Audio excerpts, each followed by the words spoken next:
우수근의 한중일 타임즈.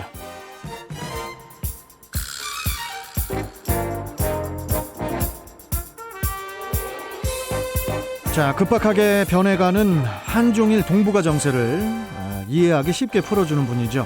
우수근 콩코디아 국제대학교 대외교류 부총장 연결해서 관련 소식 들어보겠습니다. 자, 우수근 부총장님, 니하오, 안녕하세요. 오하요 고자이마스. 예, 저 일본말 해주셨으니까 어제 그 아베 신조 그 일본 총리의 후임을 선출하는 그 집권 자민당의 총재 선거 투표에서 그 스가 관방장관이 역시나 그 압도적인 표 차이로 선출이 됐습니다, 부총장님. 네, 한번 생각해 보시자고요. 이 얼마나 참 재미있습니까? 일본이 어떤 나라입니까? 현재 아직까지는 G3라고 불리면서 세계에서 세 번째로 경제력이 강한 그러한 선진 국가인데요. 그런 국가의 최고 지도자의 선출이 선거가 시작되기도 전에 이미 선거는 끝났지 않습니까? 그렇죠. 네, 민주주의 최대 축제의 장인 최고 지도자의 선거가 이렇게 허망하게 끝났는데요. 일본의 그 총리, 최고 지도자 총리 선출 방식을 다시 한번 얘기하면요. 최대 정당의 우리식으로 말하면 당 대표죠. 당 대표가 곧 일본이라는 나라의 최고 지도자인 총리가 되는 것입니다. 즉 현재는 자민당이 최대 정당이기 때문에 자민당의 의원들이라든가 자민당의 관계되는 사람들이 자신들의 당 대표인 총재를 뽑고 그럼 그 사람이 총리가 된다. 결국 자민당 안의 주요한 파벌들, 공공연하게 아직도 파벌, 하바스란 이름으로 불려지고 있는데요. 파벌들이 이해관계로 얘는 안 돼, 얘는 우리한테 불리해서 한다, 얘는 우리가 밀어줘야 돼. 이런 이해관계 속에서 그 타협의 산물이 일본국이라는 곳의 최고 지도자가 되는 것입니다. 일본 국민들이 직접적인 민심은 반영되지 않고 마치 과거 사무라이들이 모여 앉아서 자신들의 수장을 그 수장인 다이묘를 뽑는 것과 큰 차이가 없는 그런 선거를 통해서 스가 히데요시 씨가 일본의 새로운 총리가 되었습니다. 축하드려야겠죠. 아니 참 축하는 하는데 아니 그렇게 이제 구시대적인 그런 투표 방식, 선거 방식인데도 불구하고 참 경제 대국이에요.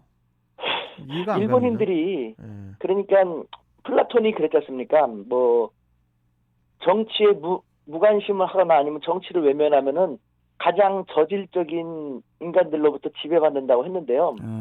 일본인들이 바로 그것입니다. 일본 정치가 너무 안 좋고 너무 한심하다고 해서 쟤네들은 본래 저래 이런 식으로 외면하고 또 무관심하니까 일본 정치인들은 안 그런 척하면서 룰루랄라 자신들의 세상을 즐기고 있는 것이죠. 참 안타까운 반면 교사의 하나가 아닐 수 없습니다. 그 스가 장관이 이제 뭐 내년 9월까지 그러니까 1년 동안 맡는 그런 시한부 총리이긴 하지만은 그래도 한일 관계에 미칠 영향도 또 궁금하거든요. 네, 그 한일 관계가 달라질 거라고 기대하면 기대할수록 실망은 커질 수 있는 것이 현 상황입니다. 네, 일단 그는 관방장관을 뭐 8년여 정도 동안 해왔는데요. 관방장관의 가장 중요한 임무는요, 주로 국내 문제에 대해서 일본 정부의 대변인과 같은 역할을 하는 것입니다. 그렇기 때문에 스가 뭐 총리 자신도 나는 외교는 잘 모른다라고 하고 있는 상태입니다. 그런데 혹시 한일 관계가 되게 중요하기 때문에 한일 관계에 새로운 전기를 마련하고 싶다라고 생각을 하더라도요. 이번에는 쉽지 않습니다. 왜냐하면은 파벌 안에 수속되어 있지 않으면은 실권이 없는 일본의 총리인데 스가 총리는 어떠한 파벌에도 수속되어 있지 않거든요. 그렇다고 그때 우리 총장님께서 말씀하셨었죠. 네, 그렇다 보니까 자신이 뭔가 아베 정권과 다른 새로운 것을 하려고 하더라도 지금 아베 전 총리하고 그 밑에 부총리인 아소타로 이 두 사람이 소속해 있는 파벌의 힘이 가장 크기 때문에 여태까지 아베가 유지해왔던 정권의 정책과 다른 것을 하려고 한다면은 스가 총리도 아마 또 다시 퇴임되게 될 수도 있을 겁니다. 그렇기 때문에 한일 관계를 스가 총리가 대승적으로 한번 풀어보려고 생각을 한다 치더라도 생각만 하는 현실적으로 거군요. 쉽지 않습니다. 예, 행동으로 옮기기는 쉽지가 않을 거다. 네. 자, 그리고 그런 와중에 중국 얘기를 좀 해볼게요, 부총장님. 네. 중국에서는 그 뭐 코로나 종식 선언을 하자마자 아니 또 뭐 코로나 백신 개발에 성공했다는 그런 그 보도를 또 하고 있어요. 아니 뭐 종식 선언에도 좀 의문이 생기는데 백신 개발에는 더 큰 그런 의문 부호가 또 붙긴 하거든요. 아이야, 이럴 때 아이야가 나오지 않으면 안 되는데요. 지금 우리 진행자님도 말씀하셨는데 이것이 우리 일반 주류 언론 매체들이 우리 사회에 큰 폐해가 아닐 수 없는 것입니다. 중국은 종식 선언을 한 적 없습니다. 그래요? 언감생신 시진핑 주석을 비롯해서 모든 사람들이 종식이라는 것을 생각조차 하지 않고 있는데 근데 어떻게 이런 보도가 나옵니까? 그러니까 우리 매스컴들은 우리 바로 옆에 있는 중국에 대해서도 엉터리인 말도 안 되는 가짜 뉴스를 아무렇지도 않게 보도하고 우리 국민들은 그것을 믿으면서 보십시오. 우리 국민의 입장에서는 중국 진해 땅에서 발원이 된 코로나 때문에 우리를 비롯해서 국제사회는 아직 힘든데 지들은 종식했다고 저렇게 북치고 장구치고 잔치를 벌여? 이미지가 좋지 않을 수밖에 없지 않습니까? 그러니까요. 중국의 실태를 제가 말씀드리면요.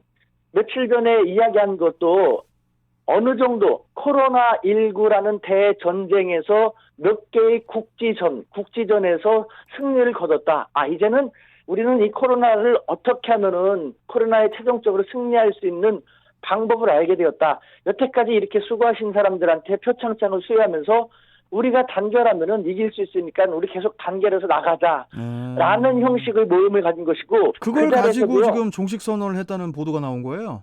그러니까요. 그 자리에서도 우리 특파원들도 가고 또 우리 언론 매체들도 중국어를 하는 사람이 있을 텐데도 불구하고 계속 이렇게 말도 안 되는 걸 했는데 시진핑도 70분 동안 연설을 했습니다. 거기서도요. 지금 우리는 전략적으로 중대한 승리를 했지만 우리가 놓여있는 코로나하고의 전쟁 상황은 아직도 녹록하지 않다라고 했고요. 그다음에 중국 바이러스계의 최고 권위자인 중난산 중국 공정원 원사 그분도 상을 받고 소감을 발표하는 자리에서 중국은 아직도 엄중한 코로나19와의 상황 속에 놓여있기 때문에 최후의 순간까지 신중에 신중을 기하지 않으면 안 된다라고 했거든요. 이렇게 했음에도 불구하고 어떻게 그걸 종식이라는 것은 끝났다는 걸 얘기하는 것인데 중국은 그 누구도 생각하지 않는데 우리 매스컴은 무슨 근거로 그렇게 보도하고 우리 국민들은 그것을 또 희생당해서 중국을 비난하고 폄하하고 한중 관계는 그것 때문에 또 안 좋게 되고. 그죠, 창피해지네 또. 그러니까 앞으로는요. 사실 제가 볼 때 중국에 관련된 우리 매스컴의 보도는 엉터리인 것, 그렇지 않은 것이 상당히 적지 않거든요. 우리 경인일보 경인방송 이 방송을 들으면 중국에 대해서 실체를 팩트 그대로 알려지게 될 것입니다. 제가 최선을 다할 것입니다. 아유, 아니 진짜 감사한데 우리 우수근 부총장님. 그런데 지금 중국 얘기 중에 하나 좀 이상한 얘기가 하나 있어요. 이게 마지막 질문일 수도 있는데 중국 출신의 그 한 바이러스 학자가요. 코로나19 바이러스는 중국 우한 실험실에서 인위적으로 만들어진 것이다. 이렇게 이제 주장을 하면서 관련 증거까지 이제 공개하겠다고 이제 밝혔는데 지금 뭐 여러 의혹들이 또 이렇게 좀 다시 재생산되고 있는 그런 분위기거든요. 이것도 어떻게 보면 가짜 뉴스인가요? 그건 아직 모르죠. 정말 우한에서 만들어졌었는지 어떻게 했는지 모르는데 그분이 그렇게 얘기한 것은 이미 몇 개월 전에도 그런 얘기가 있었고 그래서 서구권에서도요. 뭐 그거에 대한 자기 이 주장을 뒷받침할 만한 확실한 근거를 제시하겠다고 하면서도 사일피일 미루면서 여태까지 증거 제시도 하지 않고 저렇게만 하고 있다. 이런 식으로 하는 걸 보니까 저 사람은 지금 중국에서 빠져나와갖고 미국의 보호를 받으면서 미국에 있거든요. 그러니까 그래요. 미국에 있어요? 중국하고의 관계 속에서 나와서 미국에 가 있다라는 것. 좀 냄새가 나는데. 제가 관련돼서 한 가지를 얘기하면요. 코로나19가 우한에서 맨 처음 창궐됐을 때 제가 평상시 지내는 중국의 당국자들이 너무 당황했습니다. 그래서 갑자기 이런 일이 생겨서 어떻게 될지 모르기 때문에 한국으로도 전파되면 안 되니까 한국에 바이러스 권위 있는 전문가 있으면 소개시켜주면은 와서 이 문제를 좀 같이 해결했으면 좋겠다고 하고 네. 시진핑 주석도 깜짝 놀라갖고 두문문출하면서 뭐 정말 긴장한 상태에서 계속해서 회의를 하고 사망자가 막 늘어났지 않습니까? 중국이 정말 어떻게 될지 모르는 초미의 긴장의 상태에 빠졌었거든요. 만약에 일부러 그걸 갖다가 뭐 뿌리고 뭐 이렇게 했더라면은 공산당 정권이 붕괴될 지경까지 가는 그런 상황을 만들겠어요. 만약에 중국 국민들이 이것이 만약에 중국에서 일부러 만들어가 그렇게 퍼뜨렸다고 한다면요. 그거 알게 된 시점에서 그것이 입증되는 시점에서 시진핑의 중국 공산당 정부는 그 상태에서 끝날 겁니다. 그걸로 끝나는 중국 거죠. 국민들에 의해서요. 아니 그런 그런 무모하고 어리석은 일을 중국 공산당이 하겠습니까? 지금 저 중국 출신 바이러스 학자 있잖아요. 지금 미국에 있는. 예, 예. 이 학자 신변 보호해 줘야 될 것 같은데 미국에서. 그 지금 미국 당국에 보호하고 있습니다. 이분 지금 이러다가 큰일 나시겠네. 뭘 또 이러다가 뭐 관련 증거를 공개하겠다고까지 얘기를 했는데 참 별 뉴스들이 참 많이 돌아다닙니다, 진짜. 중국 관련된 것은요. 그 중국 당국자들이 얘기하지만 한국에서는 중국에 대한 감정이 되게 안 좋다는 걸 안다. 하지만 너무 악질적이고 너무 부정적인 위주로만 계속 보도하니까 한국 사람들이 그 매스컴에 의해서 희생당하고 그래서 한중 관계가 나아지기 쉽지 않잖냐. 좀 안 그랬으면 좋겠다라는 생각을 많이 하는데 우리의 뭐 일부라고 한다면요. 언론 매체들은 왜 계속해서 그렇게 고정관념, 편견만 주입시켜주는지 다시 말씀드리지만 중국에서는 누구도 정식 선언, 정식이라는 생각 하지 않고 있는데 우리 매스컴에서는 계속 그렇게 쭉 나오고 그 정정 보도도 하지 않고 있다라는 것. 이것이 한국 매스컴의 현 추세입니다. 참 이거 여러 그 생각들이 좀 많다 보니까 저도 여러 가지 생각들을 좀 하고 있었는데 일단은 뭐 좀 이런 그 가짜 뉴스라든지 이런 것들이 좀 확실하게 좀 없어지는 그런 세상에서 살고 싶어요. 맞습니다. 정작 피해 보는 것은 국민인데. 그러니까 우리 경인방송이 있지 않습니까? 특히 중국과 일본에 대해서만큼은 경인방송의 이 프로그램을 믿으시면 됩니다. 경인방송은 우리 경인교통방송에서 한 1km 떨어져 있는 데가 이제 경인방송이고요. 여기는 이제 죄송합니다. 경인교통방송. 경인교통방송 네 죄송합니다. 알겠습니다.